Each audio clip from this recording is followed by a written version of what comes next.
hallar lo suyo. Mi lucha será muy otra. Será la misma. Peleé por el Partido Conservador y sus hombres tendrán armas y parque para defender sus tierras. Forme ejércitos y nosotros los equiparemos. Ve qué sencillo. Los liberales no contemplan en sus planes el progreso de los indios, insiste Carlos Rivas. ¿Y los conservadores sí? Bueno, no. Creo que a todos se nos han olvidado que existen. Pero si ganamos, se abolirán las leyes liberales que tanto han perjudicado a las comunidades indígenas. Los conservadores los tomaremos en cuenta y, además, de nuestro lado, defenderá la religión. Hola, soy Iris, bienvenidos a mi canal Pequeñas Joyas Literarias. El día de hoy les voy a hablar de un libro que sigue formando parte del Maratón Guadalupe Reinas y que en realidad fue el pretexto perfecto para leerlo. Este entra en la categoría de autora galardonada y me refiero a El Tigre del Nayar de Queta Navagómez. Con esta novela ganó el Premio Nacional de Novela José Rubén Romero y aparte tiene como otros premios como el Premio Nacional Bienal de Poesía Ali Chumacero y el Premio Nacional de Cuento Alica. O sea, entraba en la categoría. La verdad es que este libro lo tengo creo que desde el año pasado. No estaba en mis planes comprarlo, ni siquiera sabía su existencia. Lo que ocurre es que fui al remate de libros del auditorio y vi en el stand del trueque, vi un libro de Elmer Mendoza, el de Matar al Detective, y yo así de, lo quiero, y no llevo yo nada porque, obvio, yo iba con la idea de, no voy a comprar ningún libro, solo voy a ver. Y entonces, pues, busqué desesperadamente un libro barato para poder comprarlo y hacer el cambio por el de Elmer Mendoza. Este me costó 10 pesos. Y claro, cuando regresé al stand por el de Matar al Detective, ya no estaba. En fin, esa es la tragedia de mi vida.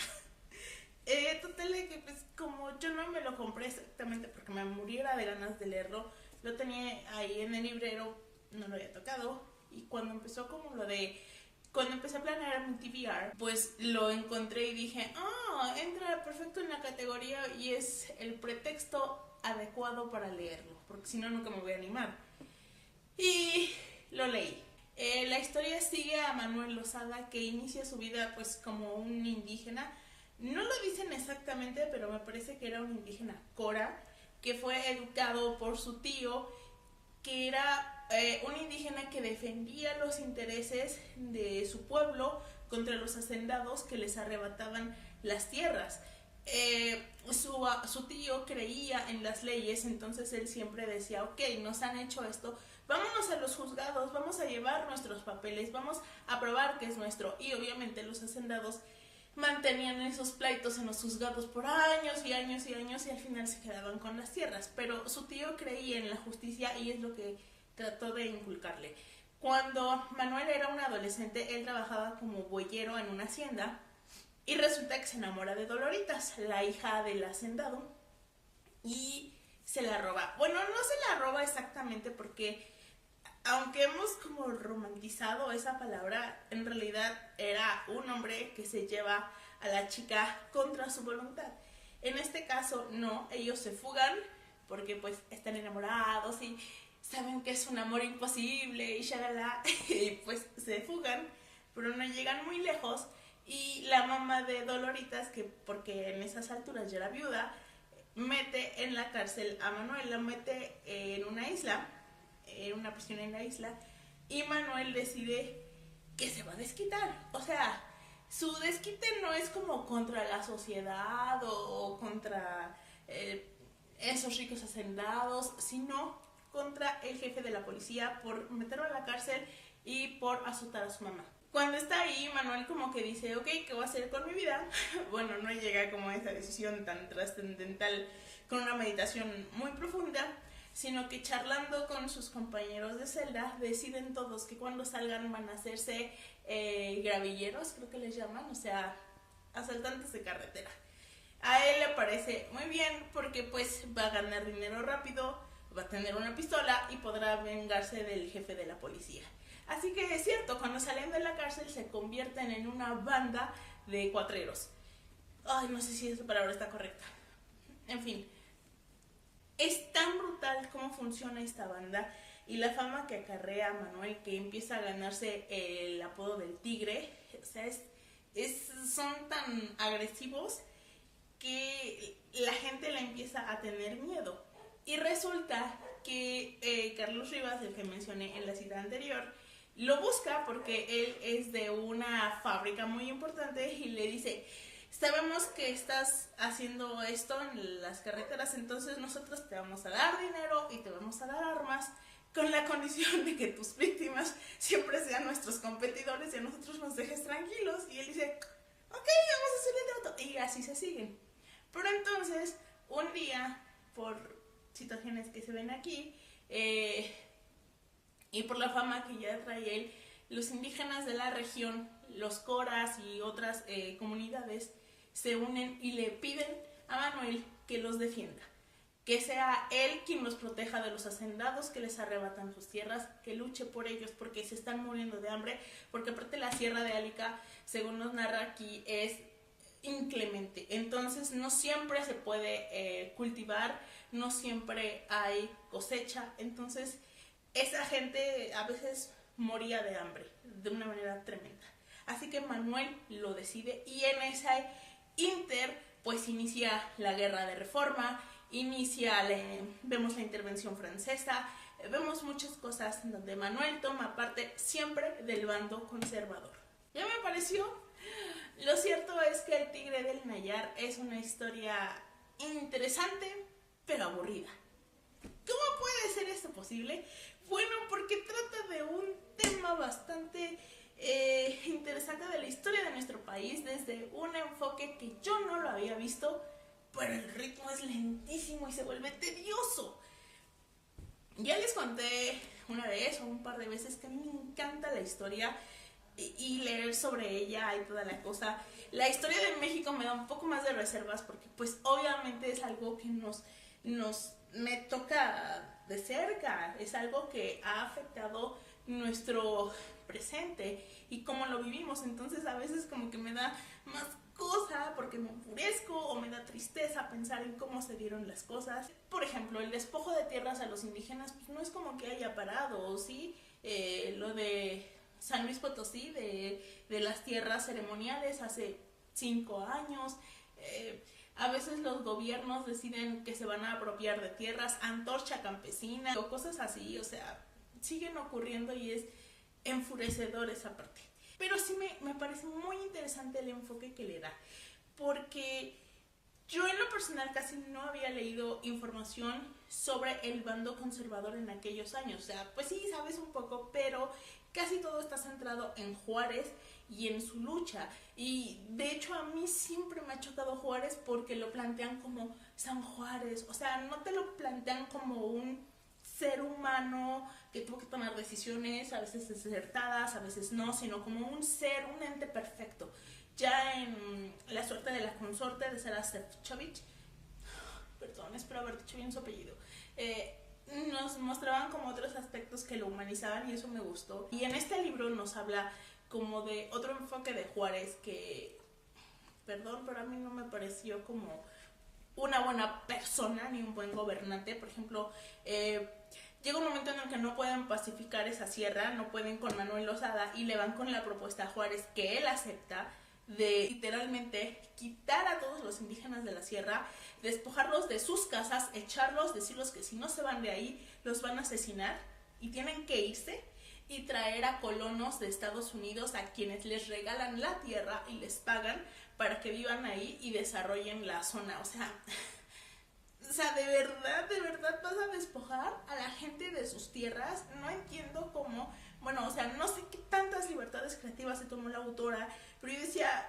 bueno, a ver, si Juárez es un indígena y si Juárez era liberal, ¿por qué demonios no llegó a un acuerdo con los indígenas por sus tierras? O sea, no era tan complicado. Según lo que nos muestra este libro, que como explico, no sé cómo fue exactamente en la vida real, porque no sé qué tantas libertades históricas se tomó, era muchísimo más fácil llegar a un acuerdo con estos guerreros, porque en realidad era un ejército muy bueno al que Lozada sabía manejar muy bien, aunque eran indígenas que no tenían uniforme, que peleaban en manta con lo que podían, mal alimentados, y eso nos lo describe como un ejército en verdad fiero y efectivo. ¿Por qué no llegar a un acuerdo con ellos, buscar que se resolvieran sus problemas con los hacendados, que que se les regularizara la tierra y pacificaban esa zona. ¿Por qué hacer muchas cosas que se hicieron? O sea, ¡oh! Cuando la historia transcurre, Nayarit no es un estado, es el séptimo cantón de Jalisco, y conforme va avanzando como la historia de México después de la intervención francesa, me parece, por los sucesos y cómo estaba el país y todo, se empieza a pensar que Nayarit sea un estado más. Y eso fue como algo que a mí me interesó mucho. De hecho, yo no soy una mártir de las lecturas. Cuando a mí una lectura no me está gustando, puedo abandonarla o mínimo pausarla y regresar después. Lo hubiera pausado, pero lo que ocurre es que yo decía, creo que ya va a llegar a lo de Nayarit y eso me interesa. Pero resulta que no llegaba y no llegaba y no llegaba, y como que desde que lo empezaron a mencionar tardaron como 70 páginas, y luego yo dije, pues ya casi lo acabo, o sea, ya ni modo que lo deje aquí, ¿no? Pues ya casi lo acabo. Pero sí, el ritmo me parece lento. Quizá Manuel sí está bien desarrollado, está todo narrado como de diferentes puntos de vista, a veces desde Manuel, a veces de los conservadores, a veces de alguien del ejército, a veces del bando contrario.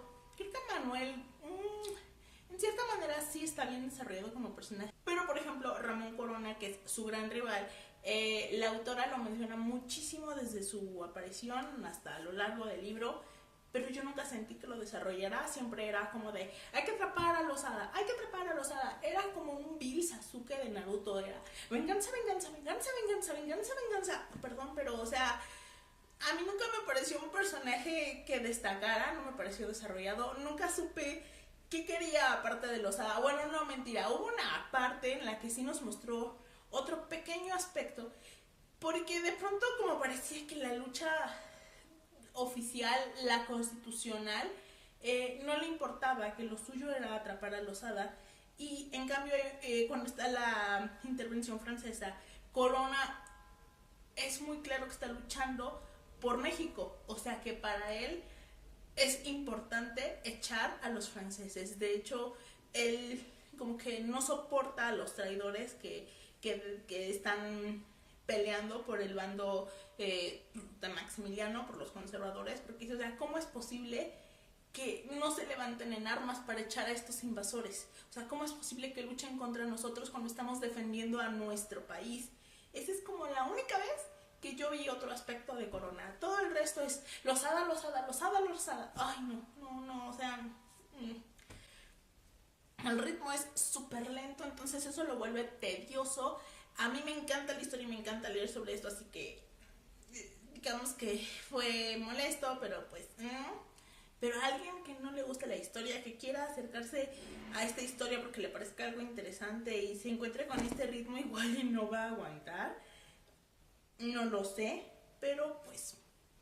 Pero a pesar del ritmo, creo que lo que cuenta es interesante, ya no solo de Manuel, sino cómo vivió la población civil aquellos sangrientos años. Porque a final de cuentas eran los que más sufrían. Llega el bando conservador, van a arrasar la ciudad. No, toquen las campanas para que vean que les damos la bienvenida y no nos haga nada. Ah, ya las tocaron, ya se van. Llega el bando liberal, vamos a tocarles las campanas para que vean que estamos con ellos y no nos haga nada. Ah, desgraciados, ¿por qué no se han unido en nuestras filas? Vamos a matarlos a todos. Y así, entonces ya la pobre población civil ya no sabía ni para dónde hacerse. Si no eran los conservadores, eran los liberales los que los atacaban, quemaban sus casas, violaban a sus mujeres, porque claro, eso nos muestra, al menos en 3 momentos del libro, toda la violencia que vivían sobre las mujeres. Al menos en 3 ocasiones se mencionan las violaciones tumultuarias, ya sea como castigo, como un mensaje para el enemigo o por simple gusto, porque iban pasando por ahí y están estas mujeres, ¿y por qué no tomarlas entre todos? O sea, eso que sufrieron las mujeres, yo creo que fueron el bando más afectado en aquellos años. Y no sé, cuando yo lo leía y todo ese que parecía no tener fin, de esos años tumultuosos, me acordaba mucho de un profesor de historia de la secundaria, que él decía que si México hubiera tenido una independencia como la tuvo Estados Unidos, es decir, una guerra corta y efectiva, a lo mejor el país hubiera estado pues estaríamos mucho mejor, porque no nos habríamos desangrado tanto, ni se habría atrasado tanto tiempo el desarrollo industrial y económico del país. Y pues sí, cuando lees este libro, pues sí, es como de, esto parece no tener fin. O sea, fueron unos años tumultuosos y que yo creo que aún los estamos pagando. A pesar de sus fallas con el ritmo, creo que es un libro que merece la pena, pero me temo que va a ser complicado localizarse, porque pues como ya dije, yo lo compré en 10 pesos en el remate de libros, no sé dónde se venda, no lo he buscado en la librería, pero vi que está en Goodreads, así que igual ya hay una forma de conseguirlo si a ustedes les interesa saber esta parte de la historia, que como dije, a mí me pareció interesante. Ojalá el ritmo fuera mejor, pero bueno, no se puede tener todo. Le puse 3 estrellas en Goodreads, si mal no recuerdo, porque he reactivado mi cuenta en Goodreads.